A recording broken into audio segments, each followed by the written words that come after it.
RTI लगा दीजिए वहाँ स्टेट इंफॉर्मेशन कमीशन में अपने केस की पूरी नस्ती लेने के लिए। सर पूरी फाइल आप एक वो एक्सेस कर लीजिए।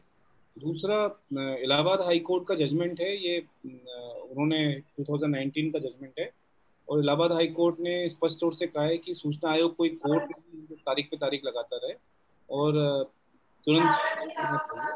और इतना मौका मतलब उन्हें एक के बाद एक मतलब ने अगर आप देख रहे हैं कि ये पीआईओ को 3 बार बुलाया गया और 3 बार नहीं आया वो, तो ये इस तरह का नहीं चलना चाहिए भाई। एक बार बुलाया, नहीं आए, उसके बाद second order should be the speaking order, जिसमें उसके अथॉरिटी को उनको नोटिस तामील करवा करके उसको बुलवाने के लिए उसको बाध्य करना था, और वही तरीका होता। उसके बाद भी अगर नहीं आते तो फिर I mean SIC should have taken stringent action against the ये उसमें आप उस ऑर्डर को आप कोर्ट करके, जब भी अगर ज़्यादा डिले होता है, आपको लगता है कि इस तरह से तारीख पे तारीख लगती जा रही है, तो उसमें इलाहाबाद हाई कोर्ट का आप ऑर्डर कोर्ट करिए और वो भी लगाइए उसमें। और फिलहाल चूंकि अब इस मामले में फैसला हो चुका है, तो जो तरीका है वो, हालांकि वो बड़ा फ्रस्ट्रेटिंग है क्योंकि आपको हाई कोर्ट जाना पड़ेगा कमीशन के ऑर्डर के अगेंस्ट। फैसला सर हुआ नहीं है अभी, उन्होंने एडजमेंट दिया है सितंबर के लिए। अच्छा, एडजॉर्नमेंट दिया तो सितंबर तक का? सितंबर 29 ऑफ सितंबर का, 26 ऑफ सितंबर का डेट दिया है सर। अच्छा, ये मामला पेंडिंग है 2018 ऑनवर्ड्स, 18 से, मतलब दिसंबर 18 से। इतना इतना इतनी बड़ी बड़ी लंबी तारीखें क्यों दे रहे हैं? राजस्थान की हालत सर बहुत ज्यादा खराब है, बार बार यही कह रहा हूँ। अब एक भाई साहब और आए हैं तकलीफ को लेके, ऐसी हो सकता है उसका एक कारण ये भी हो सकता है कि सारे केसेस रनिंग में हो। नहीं सर, रनिंग में नहीं सर, है सर, रनिंग में 13,000 केस पेंडिंग है। Let me complete in a few second sir. मान लीजिए कि आपके एक खंडपीठ में 2000 केसेस हैं, 2000 केसेस की सुनवाई लगा दी, तो फिर उसमें फिर टाइम लगेगा। मतलब इन्हें आप समझ रहे हैं कि दो जो नंबर 2000 पर होगा तो उसका 3 महीने बाद, उसका 4 महीने बाद, एक का भी अगले महीने, ऐसे करके फिर 2000 केसेस को, अगर सारे केसेस रनिंग में होंगे तो फिर टाइम लगेगा। सर राहुल सिंह जी, सर ऐसा मेरा निवेदन है कि वहाँ पे इस तरह का सिस्टम नहीं है। जहाँ CIC साहब के चैम्बर में लगी, वहाँ पे अगर किसी की जज गई तो 2 महीने की दे दी डेट, और किसी की दे दी 6 महीने की बाद में। ये मेरे पास सबूत है, मतलब मैं तो एक प्रैक्टिकल वे में लड़ रहा हूँ उससे। जूझ रहे हैं, मतलब यहाँ की कोई कार्यप्रणाली बहुत इफेक्टेड है।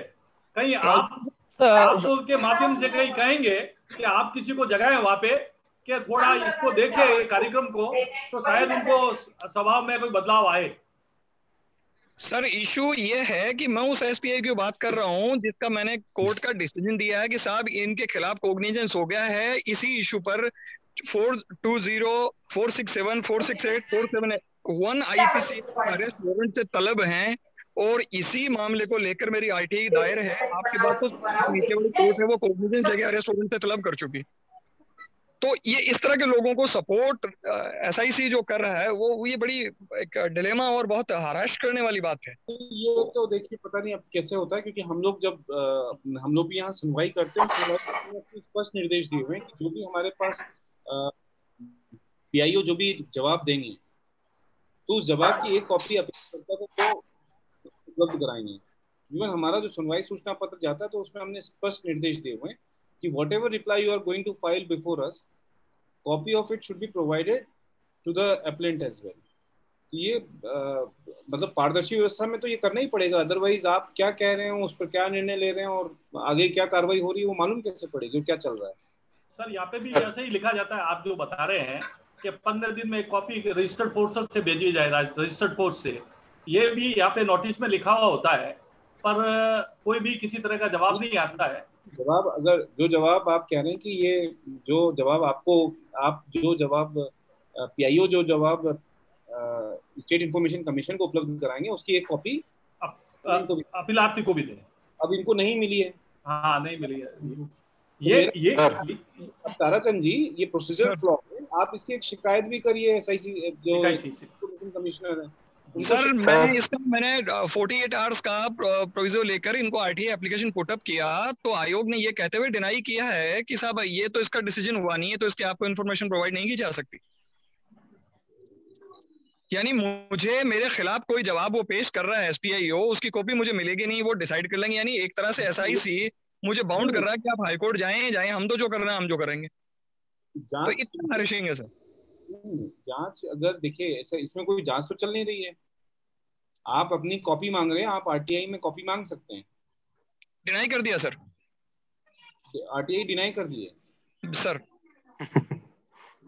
सर और मैंने उनको ये कहा कि साहब गैलरी नंबर 5 जो है, जहां अपीलार्थी और रिस्पोंडेंट बैठे रहते हैं, वहां कैमरा लगा हुआ, आप मुझे उसकी रिकॉर्डिंग दे दें। नहीं तो फिर then I would suggest you should seek court, high courts intervention in this. Definitely there is no other way sir. हाँ, तो उसमें उसका तरीका ही ये है कि तो मतलब अगर ये मर्जी या उस टाइप का कानून नहीं सकता ना सर।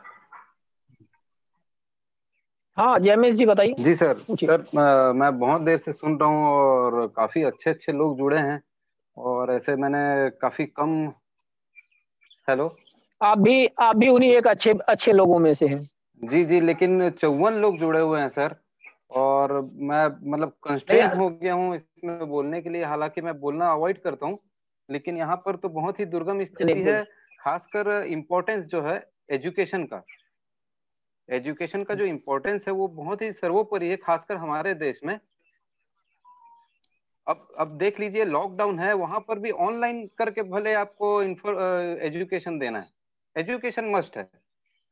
लेकिन अब आरटीआई के ऊपर है ये अपना जो कॉन्फ्रेंस है, ये आरटीआई जो है वो इसलिए है क्योंकि ट्रांसपेरेंसी रहे हमारी सोसाइटी में। लेकिन अब विडंबना ये है कि आरटीआई जो एक्ट है उसको इतना ज्यादा लचर बनाया हुआ है। अभी जैसे ताराचंद जी ने बताया ना, उसमें लिमिटेशन ही नहीं है। यदि आप इंफॉर्मेशन कमिश्नर के पास जाते हैं तो वहाँ लिमिटेशन ही नहीं है कि कब तक आपको डिसाइड करना है। अब इसमें ये राहुल जी जो हैं बहुत ही अच्छे व्यक्तित्व हैं। ये तो चलो आके हमको इतनी सारी इंफॉर्मेशन दे रहे हैं, पूरी पूरी जेन्युइन इंफॉर्मेशन दे रहे हैं। जैसा कि इन्होंने कहा कि हाई कोर्ट में मूव कीजिए, लेकिन उसके लिए ऊपर भी ये शिवानंद जी आपने जैसे बताया कि उसका भी वे आउट निकाल लिए। 90 दिन में अगर कैविएट का रास्ता निकाल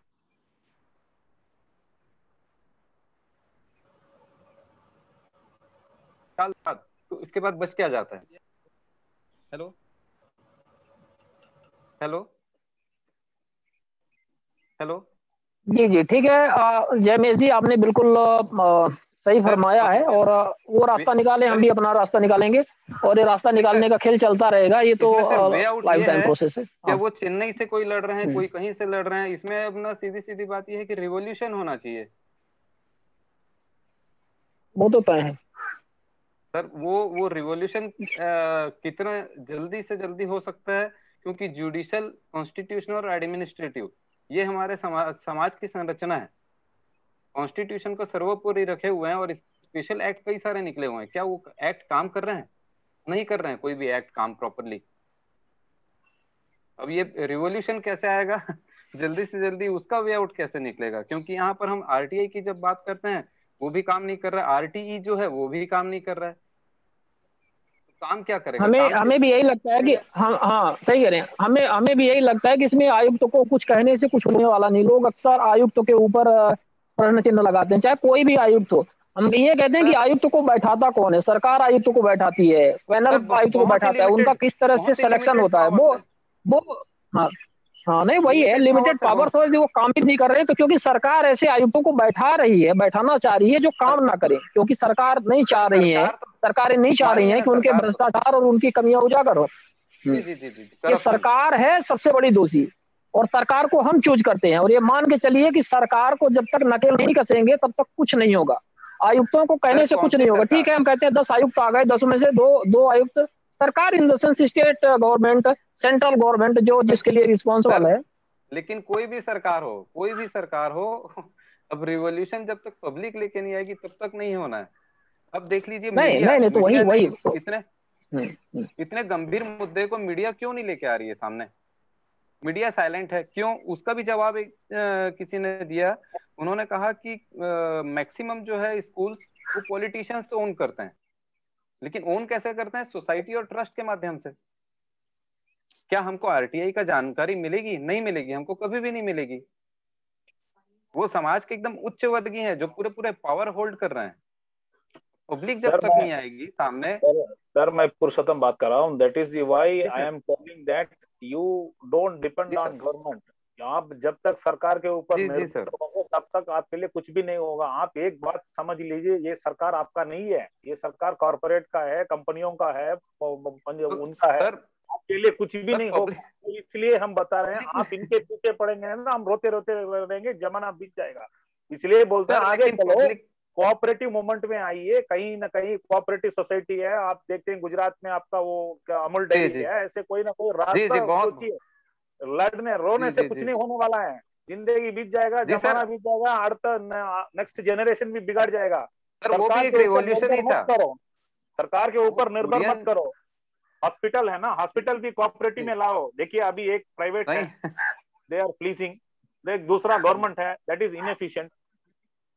गवर्नमेंट का स्कूल हो, गवर्नमेंट का हो, दैट इज इनएफिशिएंट और corruption. That side, the other side, the corporates or company privatization. तो the third way out is sir, लेकिन पॉलिटिशियंस का इन्वॉल्वमेंट तो आप वहाँ, पॉलिटिशियन को छोड़ो, वो तो उसके लिए है, तो आप उनके पीछे नहीं, कोऑपरेटिव में भी पॉलिटिशियंस का इन्वॉल्वमेंट हम नहीं रोक सकते हैं जब तक पब्लिक में अवेयरनेस ना आए। नहीं, पब्लिक अवेयरनेस तो आप जैसे लोग जितने हैं पूरा इंडिया में, इसलिए मैं बहुत साल से बोल रहा हूँ। अभी 2-3 साल से जितने भी चेन्नई में एक्टिविस्ट हैं, हमारे जो पेरेंट टीचर है, मैं बोल रहा हूँ सर आप लोग इनके पीछे रोने, एक तरफ से हम लड़ रहे हैं, जितना आपका दबाव है उसको कम करने के लिए जो लड़ रहे हैं वो लड़ेंगे, लेकिन असली रास्ता होता है you go for the third alternate, go for cooperative movement. Sir बच्चों के चक्कर में ब्लैकमेल होता है ना। देखिए हॉस्पिटल भी देखिए, हॉस्पिटल में भी कोऑपरेटिव हॉस्पिटल आइए। You go out, you don't come into the system will kill you, the system is meant to kill you। आप इसके अंदर आएंगे ना, आपको चटनी बनाने के लिए सिस्टम बना के रखा है, आपके लिए सिस्टम नहीं है, तो you find the way out। Sir उसका एक ही है उपाय, रिवॉल्यूशन। रिवॉल्यूशन कैसे अभी नहीं होगा? रिवॉल्यूशन अभी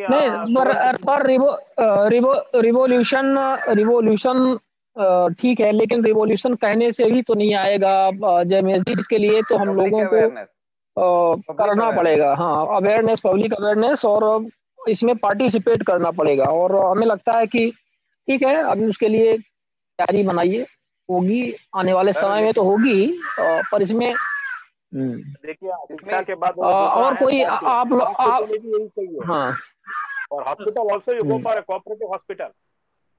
आनंद जी, पुरुषोत्तम जी को मैं एक चीज बताना चाह रहा था। पुरुषोत्तम जी काफी हाईकोर्ट के बारे में केस लड़ रहे हैं, फीस के बारे में। मेरा एक निवेदन था, एक क्वेश्चन मनी के रूप में पैसा लिया जाता है, जो क्वेश्चन मनी मतलब एक फी एडमिशन कराते हैं बच्चे का, तो एक 10,000 रुपए क्वेश्चन मनी के रूप में लिया जाता है, सुरक्षा निधि। अच्छा, क्वेश्चन मनी रुपए, उस पर कोई किसी तरह का ब्याज नहीं दिया जाता है। वो पैसा करीब करीब एक स्कूलों में 2.5 से 3 करोड़ 4 करोड़ रुपए होता है, और उस पर ब्याज आता है। उससे भी आपने जो उस वक्त बाइफर्केशन किया था फीस का कि भाई 10 लाख रुपए और 20 लाख रुपए टीचर के हुए, तो ये क्वेश्चन मनी के पैसे भी माइनस होने चाहिए ब्याज के। हाँ, मैंने बताया मैंने वो विदाउट इंटरेस्ट पे वापस पैसे रिफंडेबल होते हैं, बच्चा जब पास आउट हो जाता है 12th तक। और कई स्कूल है पैसे वो रिफंड भी नहीं करते हैं। इस बारे में मैंने यहाँ पे राजस्थान में लड़ाई लड़ी है। कुछ पैसे लोगों के रुक गए थे, मेरे खुद के भी रुक गए थे, 3 साल से वापस फिर लिए। और एक क्वेश्चन और है जिसमें अपन एक अपने कॉपी चेकिंग कराते हैं सीबीएसई बोर्ड से, और इस तरह से पैसे लेती है सीबीएसई बोर्ड, और बाद में बच्चा अपग्रेड हो जाते हैं नंबर वगैरह और कुछ होते हैं पैसे। तो मैंने उसको भी सूचना निकाली थी, वो भी करोड़ों रुपए में सीबीएसई बोर्ड लेती है। उसके बाद में बच्चों का रिजल्ट चेंज हो जाता है। एक तथ्यात्मक रिपोर्ट आई थी कि अखबार में सीबीएसई पूर्ण मूल्यांकन से चित्रा गुप्ता बनी 12वीं की टॉपर, मतलब 28 नंबर उसके बढ़ गए। तो मैंने एक ऐसा सजेशन दिया था, सजेशन नहीं, राजस्थान बोर्ड करता है कि जिसने नंबर बढ़े रिवैल्यूएशन से, वो पैसे रिफंड होने चाहिए। कि गलती टीचर्स की रही या बोर्ड की रही, जिससे तो वो पैसे रिफंड होने चाहिए उन बच्चों को जिनके वाकई में कॉपी में नंबर बढ़े, रीवैल्यूएशन से, रीचेकिंग से। तो ये मैंने अभी माननीय केंद्रीय मंत्री को भी, संसाधन मंत्री को भी लिखा है, राजस्थान बोर्ड ने ऐसे पैसे रिफंड किए हैं। अच्छा, तो ये शिवानंद जी मेरा मुद्दा था, मतलब एक रिक्वेस्ट थी कि इस बारे में भी अपने जागरूकता आनी चाहिए कि होती गलती उनकी है। सर इसका रिप्लाई है एक। हेलो, एक है एक एक्ट, एक बिल है, बिल। हेलो सर, एक बिल है। हाँ जयमेश, एक समय में एक ही व्यक्ति बोले। हाँ जयमेश जी बताइए कौन सा बिल है? बिल है जो पेंडिंग है आज तक 2012 से, prohibition of unfair trade practices in school education bill 2012 के बाद कितने सारे एक्ट्स इन्फोर्स हो गए, फटाफट इन्फोर्स हो गए। अभी जैसे हम इस टॉपिक में भी कई बार बात हुई ना, बातचीत होती है ना, कुछ कोई डिस्कशन नहीं होता ना पार्लियामेंट में ना कुछ, फटाफट कोई भी बिल जो है इन्फोर्स हो जाता है, एक्ट बन जाता है। लेकिन इसको अभी तक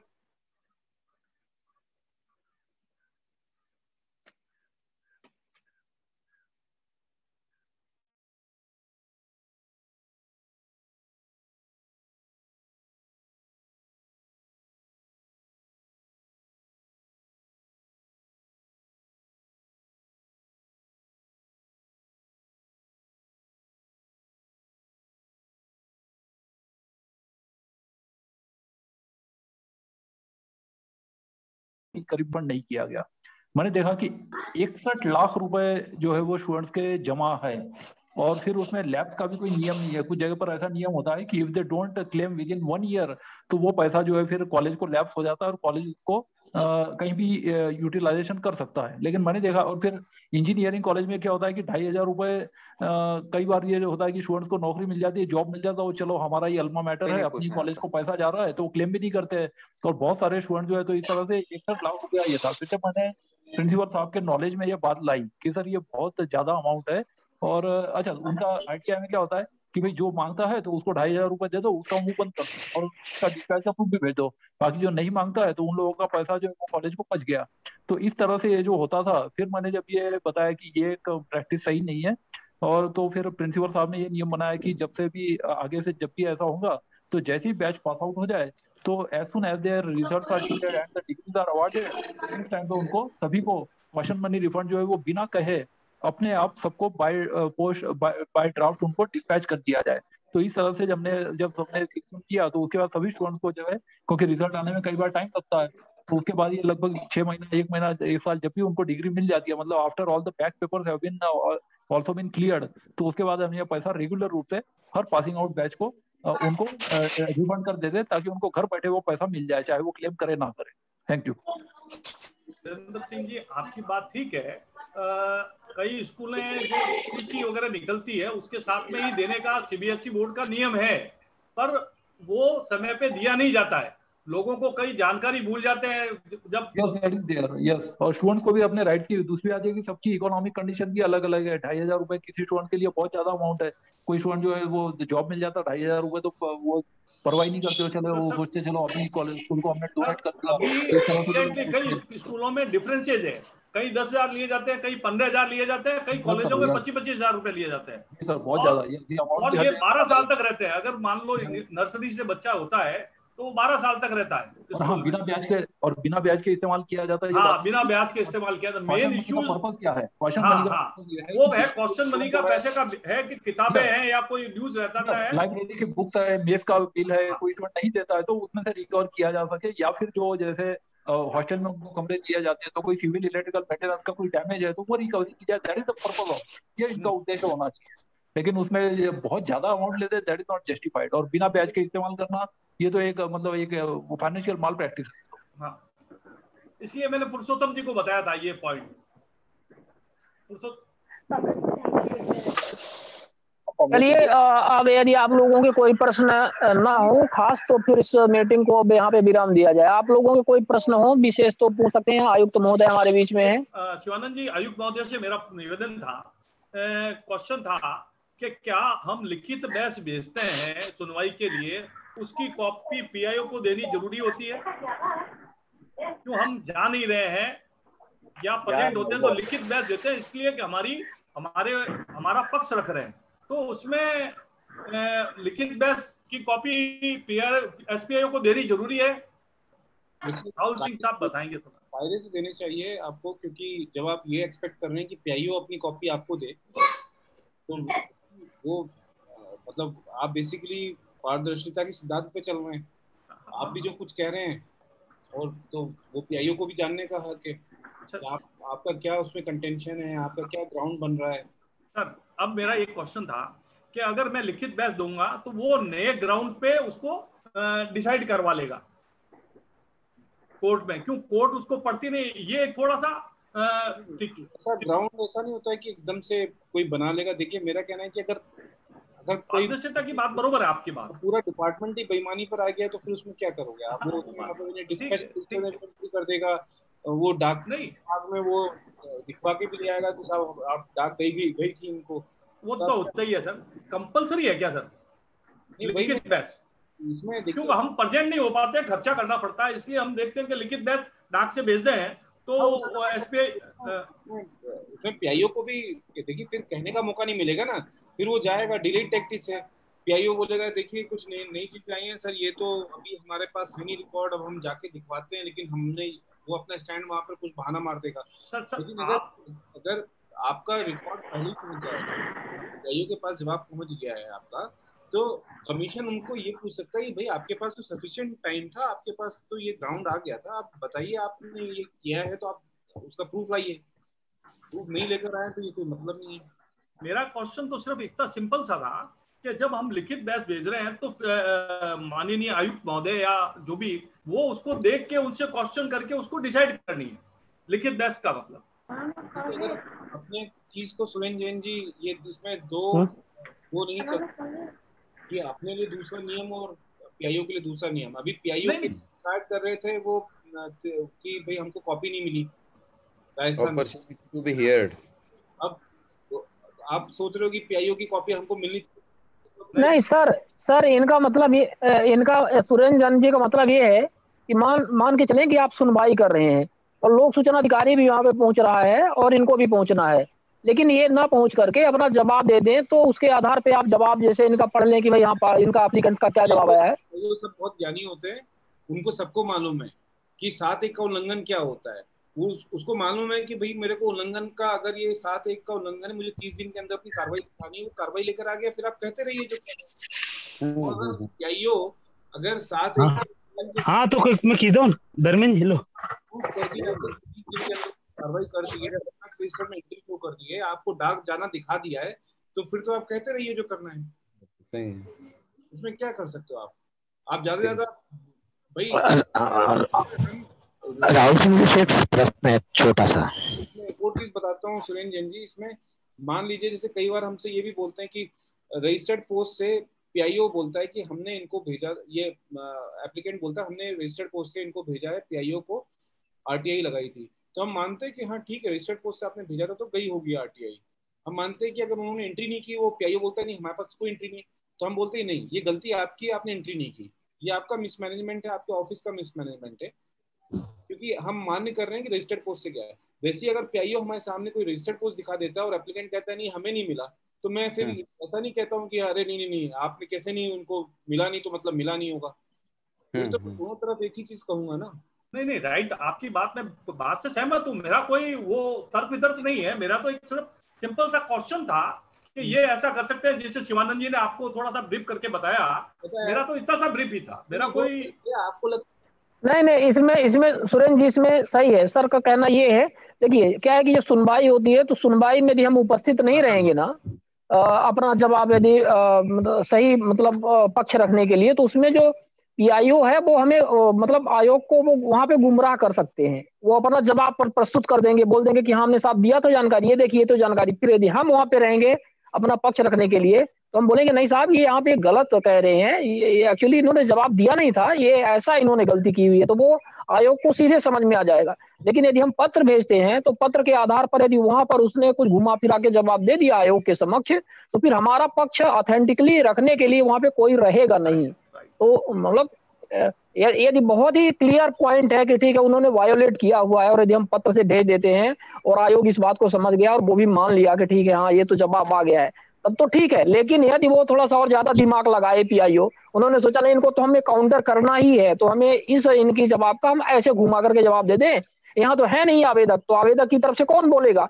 तो ऐसे कई बार हो जाता है, इनफैक्ट हमारे भी केसेस में ऐसा हुआ, इसलिए पहुंचना, हाँ इसलिए पहुंचना ज्यादा आवश्यक रहता है हमारे। ये ऐसा हो रहा है, हाँ नहीं, इसीलिए मैंने आपसे निवेदन किया था कि भाई जानकारी और बढ़ाएं। और मेरा कोई उससे नहीं है, अगर हम पारदर्शिता रखना चाहें, पारदर्शिता हम भी चाहते हैं तो वो भी चाहे हम दे देते हैं, पर वो वहाँ पे काउंटर उसका उल्टा कर देते हैं, वो हम उपस्थित नहीं होते हैं, लेकिन भेज भी देंगे तो वो उसको बताएंगे साहब इन्होंने लिखित बहस भेजी, इसमें भी ये साहब इस तरह से हो गया।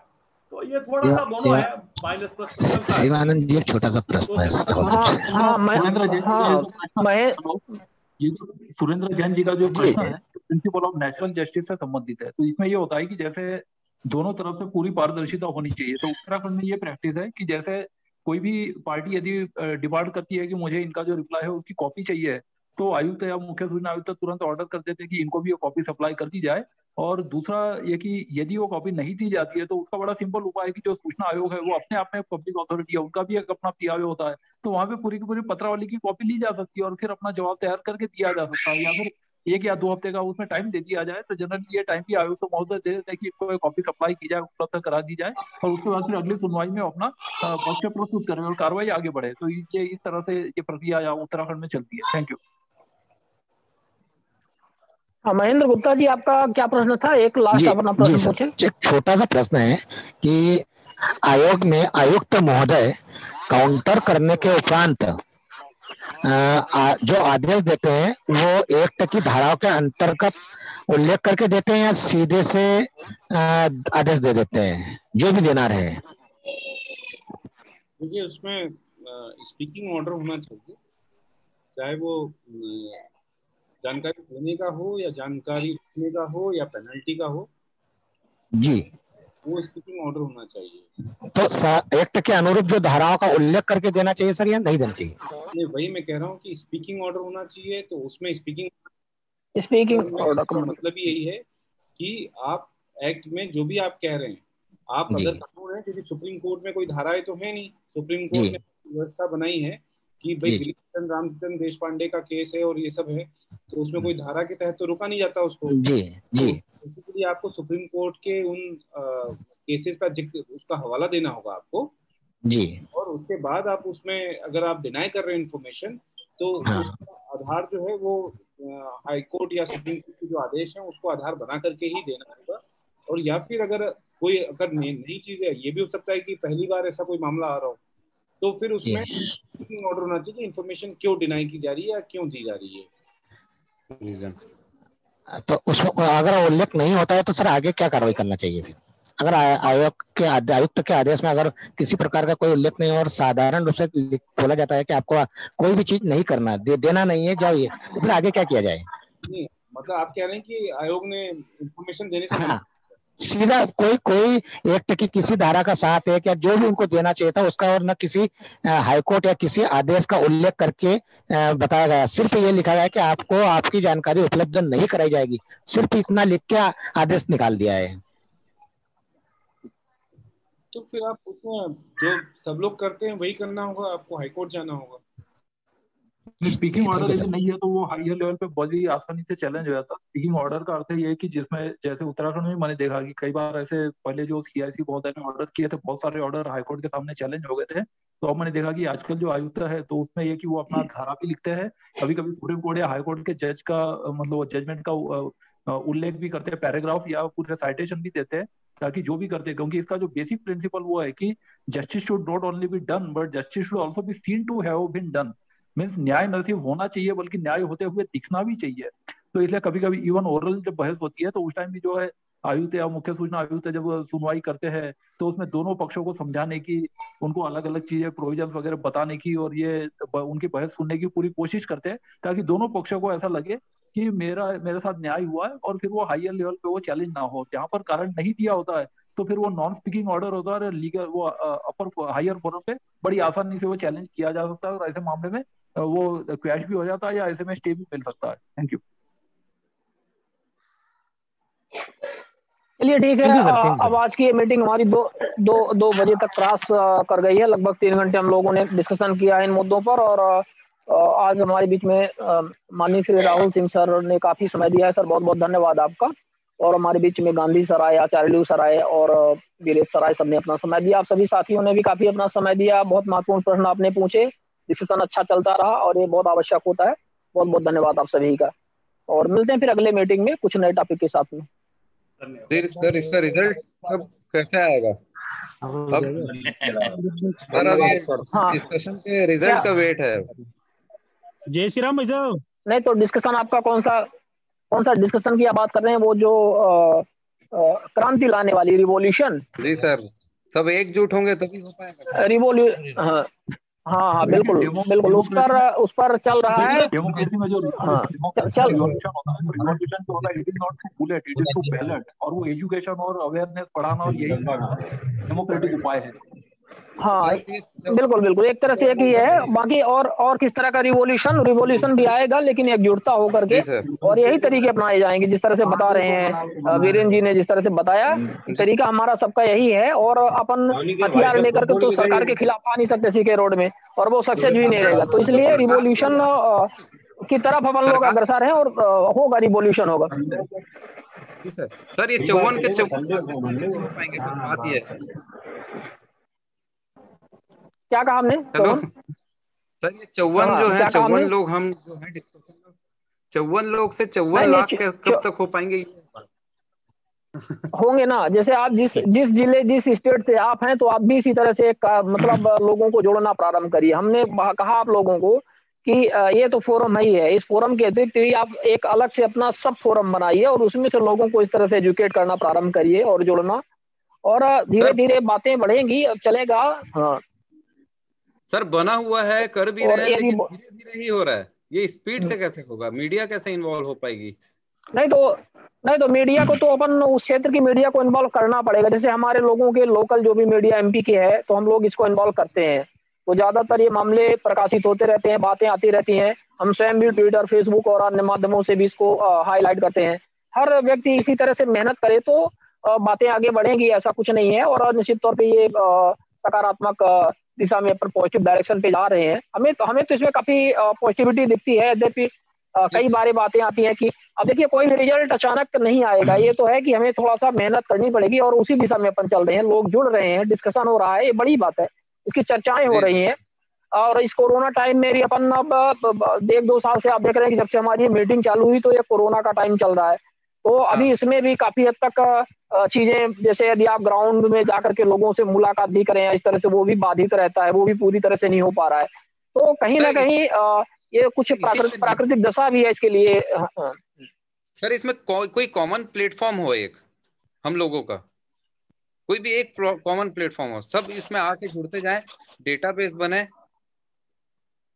आइडेंटिफिकेशन। वो चल रहा है। हमारा लोगों का कुछ ग्रुप है, काम कर रहा है। हमारे बीच में देवेंद्र अग्रवाल जी भी हैं, और हमारा नंबर नोट कर लीजिए, उसी में है जो पोस्टर था 95 हम दे देते हैं, आप मैसेज करिएगा। हम डेटा इस तरह से अपन लोग कलेक्ट कर रहे हैं, कुछ गूगल फॉर्म भी भरवा रहे हैं। कैसे मेंटेन होगा वो? हाँ नहीं, वो सब धीरे धीरे ही होगा। अपन ठीक है, देख रहे हैं, चलेगा, सब हो रहा है, डिस्कशन चल रहा है, परेशान मत होइए। अपन बहुत फास्ट ही अपन नहीं जा सकते। ठीक है, फिर भी थोड़ा रफ्तार थोड़ी बढ़नी चाहिए, एकदम ही स्लो नहीं रहना चाहिए। जी। तो कौदरी जी क्या चाहते हैं? हम तो चलिए आपके जगह पे आ रहे हैं, आप जब कहिए, लेकिन ऐसे में कैसे आ जाएं, क्या करें? कुछ तो आप भी प्लान बनाइए वहां पर। जैसा आपका आदेश होगा वैसा ही हम लोग करेंगे। नहीं सर, नहीं, हमें तो लगता है कि सबसे अच्छा रिवॉल्यूशन का तरीका यही है कि अपन जैसे कोई भी इशू आता है, उस स्टेट का इशू आता है, तो हम एक सामान्य पत्र इस तरह से बनाएं या लेटर अपन बनाएं, उसको ज्यादा से ज्यादा लोगों के माध्यम से साइन करके या पोस्ट कार्ड के माध्यम से इस तरह से हम उनको, आयोग को और सरकारों को भेजें, तो इससे काफी हद तक उनकी नींद जगेगी। और ईमेल कर सकते हैं उनको, एक मुहिम चला करके, इतने सारे लोग फेसबुक में जुड़े रहते हैं, अनसन चीजें करते रहते हैं फेसबुक, ट्विटर और तमाम, लेकिन वो काम की चीज कोई नहीं करना चाहता है। तो कहीं ना कहीं हमें ये सब करना पड़ेगा। और यदि अपन ये करते हैं, तो हमें लगता है कि इससे काफी हद तक ये रिवोल्यूशन का ही पार्ट है। और आजकल तो देख रहे हैं आप, सरकारें, हाँ, सरकारें गिर जाती हैं, बदल रही हैं, प्रोपोगंडा फैला दिया जाता है, अनसन प्रोपोगंडा सोशल मीडिया के माध्यम से फैला दिया जाता है। तो क्या सकारात्मक प्रोपोगंडा फैलाने में क्या समस्या है? तो अपन तो सकारात्मक पॉजिटिव काम कर रहे हैं, तो इसको तो और भी अच्छे तरीके हम तो देखिए हर संभव प्रयास करते रहते हैं और यही उम्मीद करते हैं कि आप लोग भी करिए। हम देखिए छोटे छोटे स्तर पे आरटीआई लगाना, आरटीआई से उससे जन जागरूकता फैलाना, कभी निरीक्षण करना, कभी सैंपल लेना, फिर मीडिया के माध्यम से उसको पब्लिश होता है, मीडिया वाले भी साथ देते हैं, फिर उसको ट्विटर, फेसबुक तमाम के माध्यम से और आपके माध्यम से ग्रुपों में भी सर्कुलेट करना। आप लोग भी इसी तरह से करिए, क्योंकि करना पड़ेगा। अभी एक आदमी तो अपन 1 लाख मतलब एक मतलब हमारा एक मतलब कहने का मतलब है कि हम एक आदमी 1 लाख या 1 करोड़ हो सकते हैं, लेकिन हर व्यक्ति को वही बनना पड़ेगा। तो हमें वो करने की आवश्यकता है। और हमारे लायक जो भी सेवा हो तो आप लोग बताइए, हम तो आप लोगों के साथ में ही है और ये कार्यक्रम में जो भी अपन कर पा रहे हैं, आपके कामों की जो भी सराहना किए जाए वो कम है, जितना भी किया जाए कम है। हम लोग भी मैं कादरी जी मैं निवेदन आप लोगों से करूंगा, सभी साथियों से, कि सराहना तो ठीक है, वो तो मैं मानता हूं कि आप हमारी सराहना करें, मुझे बहुत अच्छा लगता है। और आप सराहना नहीं कर रहे फिर भी मुझे बहुत अच्छा, लेकिन हमें इस बात की आवश्यकता है कि हर व्यक्ति यही काम करना चालू कर दे वहां पे और करे। हमें सबको यही करना पड़ेगा और ज्यादा से ज्यादा करें, करते जाएं और लोगों को हाँ परहित के काम जो है, सार्वजनिक हित के काम जो है, इस तरह से हमें एक ध्येय बना लेना चाहिए करने का। और जब हम सब अपने निजी स्वार्थ से हट करके इस तरह से सार्वजनिक काम करने लगेंगे और इस तरह से अपने आप का थोड़ा सा लोगों की जो हित है उसके ऊपर अपन केंद्रित होंगे, तो हमें लगता है कि यही बहुत बड़ी क्रांति का हिस्सा है और हमें ये करना चाहिए। हमें तो यही लगता है, हम तो यही कहना चाहेंगे आप लोगों को। सही विचार है। बाकी अब ठीक है, अपन लोगों के वो थोड़ा सा नेता या पार्टी वाला भी नहीं है वो इस तरह से कि अपन जैसा वो कर लेते हैं। वो बहुत सक्षम लोग होते हैं, आपको पता है, उनके पास बहुत पैसे भी होते हैं, सारी चीजें होती हैं। वो तो मीडिया को भी खरीद लेते हैं, बड़ी बड़ी पार्टियां, उनके रिसोर्सेस बहुत, बाहर से फंडिंग वाले भी हैं। तो वो अभी वो व्यवस्था हमारे पास नहीं है। तो इसका मतलब ये नहीं कह सकते अपन की बहुत कुछ नहीं कर रहे हैं, अपन प्रयास कर रहे हैं। और हम तो नहीं कहते कि बहुत बड़ा भी प्रयास कर रहे हैं, छोटा सा प्रयास है, लेकिन हम सिर्फ यही कहेंगे आप लोगों से कि हर व्यक्ति को यही प्रयास करने की जरूरत है। यदि आप लोग इसको अप्रिशिएट करते हैं तो हमारा बस यही निवेदन है कि हर व्यक्ति को यही प्रयास करने की आवश्यकता है। और आप लोग जो यहाँ पर हैं, जैसे पुरुषोत्तम जी हैं उधर चेन्नई से, आज हमारे बीच में पहली बार आए, और बहुत सारे लोग, सुरेंद्र जैन जी हैं राजस्थान में, आप हैं, और हमारे अन्य जो भी साथी हैं, सब काम कर रहे हैं। आप लोग बस करते जाइए, रहिए, और इसमें हताश होने की जरूरत नहीं है। और कहीं ना कहीं एजुकेट करते रहना पड़ेगा लोगों को। और सरकार इसके लिए ज्यादा जिम्मेदार है। कोई भी चाहे इशू हो, चाहे वो सूचना का अधिकार हो या जो भी हो, तो सरकार हम बनाते हैं और हमें सरकार कैसे बनाना है इस बात पर विचार करना पड़ेगा। देखिए, हम सूचना आयुक्तों को गलत कह सकते हैं, ठीक है, वो तो ब्यूरोक्रेट्स हैं, उनको तो सरकार जानबूझ के बैठाती है ना, तो उनकी नियुक्ति ऐसी क्यों हो कि वो इस तरह से सरकार का फेवर लेने वाले हों। तो सीधी सी बात है, जो चूंकि नियुक्तिकर्ता सरकार है, विपक्षी दल है, विधानसभा का वो करता है, या अपन उधर अपन सेंट्रल की बात करें तो सरकार करती है। तो आखिर जब वो ऐसे लोग बैठा रहे हैं तब न वो आ रहे हैं।